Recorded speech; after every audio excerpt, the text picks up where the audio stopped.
Assalamualaikum warahmatullahi wabarakatuh.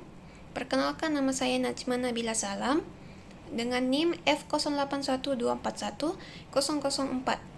Saya mahasiswa dari program studi sastra Jepang Universitas Hasanuddin. Pada video kali ini, saya akan mengulas novel No Longer Human karya Osamu Dazai. Osamu Dazai merupakan salah satu penulis paling berpengaruh dalam sastra Jepang modern. Ia dikenal karena karya-karyanya yang banyak mengangkat tema keterasingan, pencarian jati diri, dan pergulatan batin manusia. Novel No Longer Human pertama kali diterbitkan pada tahun 1948 dan hingga kini tetap dianggap sebagai salah satu karya penting dalam sastra Jepang modern. Saya memilih novel No Longer Human karena novel ini menawarkan sudut pandang yang berbeda tentang manusia. No Longer Human memperlihatkan bagaimana seseorang berjuang memahami dirinya sendiri ketika ia merasa tidak cocok dengan dunia di sekitarnya. Novel No Longer Human menceritakan kehidupan Obayozo, seorang pemuda yang sejak kecil merasa berbeda dari orang-orang di sekitarnya.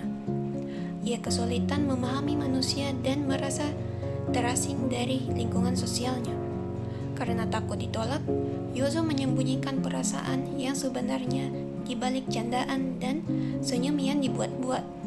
Namun seiring berjalannya waktu, ia terus bergulat dengan kesepian, pencarian jati diri, dan keinginannya untuk diterima oleh masyarakat. Jika diperhatikan lebih dalam, novel No Longer Human tidak hanya menceritakan kehidupan Yozo sebagai tokoh utama, tetapi juga menyimpan berbagai simbol yang menggambarkan kondisi batinnya. Melalui pendekatan semiotik, simbol-simbol tersebut dapat dimaknai sebagai tanda yang membantu kita sebagai pembaca memahami perasaan, pikiran, konflik yang dialami Yozo. Salah satu simbol yang paling menonjol adalah senyum dan banyolan yang selalu ditampilkan Yozo. Dalam kutipan halaman 5, itulah kenapa aku akhirnya menciptakan banyolan, dan aku berhasil menjaga senyum yang tidak pernah lepas dari bibirku di permukaan. Senyum yang biasanya dimaknai sebagai tanda kebahagiaan justru memiliki makna yang berbeda. Dalam konteks novel ini, senyum dan banyolan menjadi simbol topeng sosial yang digunakan Yozo untuk menyembunyikan ketakutan, kecemasan, dan perasaan terasing yang ia rasakan.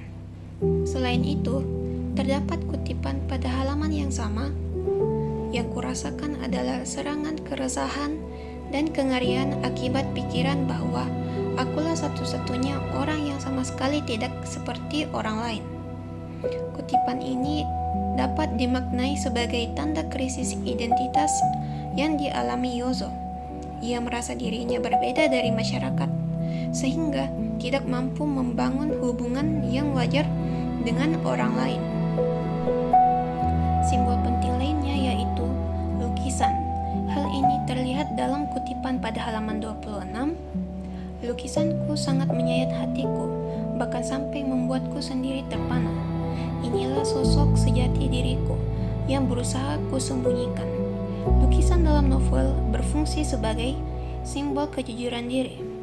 Jika dalam kehidupan sehari-hari Yozo selalu memakai topeng untuk menyesuaikan diri dengan masyarakat, maka melalui lukisan ia mampu menunjukkan identitas dan perasaannya yang sebenarnya. Jadi kesimpulannya, novel No Longer Human menggambarkan keterasingan dan pergulatan batin manusia melalui tokoh Yozo. Melalui pendekatan semiotik, simbol seperti senyum, banyolan, dan lukisan memiliki makna yang lebih dalam daripada yang terlihat di permukaan. Menurut saya, novel ini memiliki nilai sastra yang tinggi karena mampu menggambarkan kondisi psikologis manusia secara realistis dan tetap relevan dengan kehidupan saat ini. Oleh karena itu, novel No Longer Human layak dibaca terutama bagi pembaca yang tertarik pada tema identitas diri dan psikologi manusia.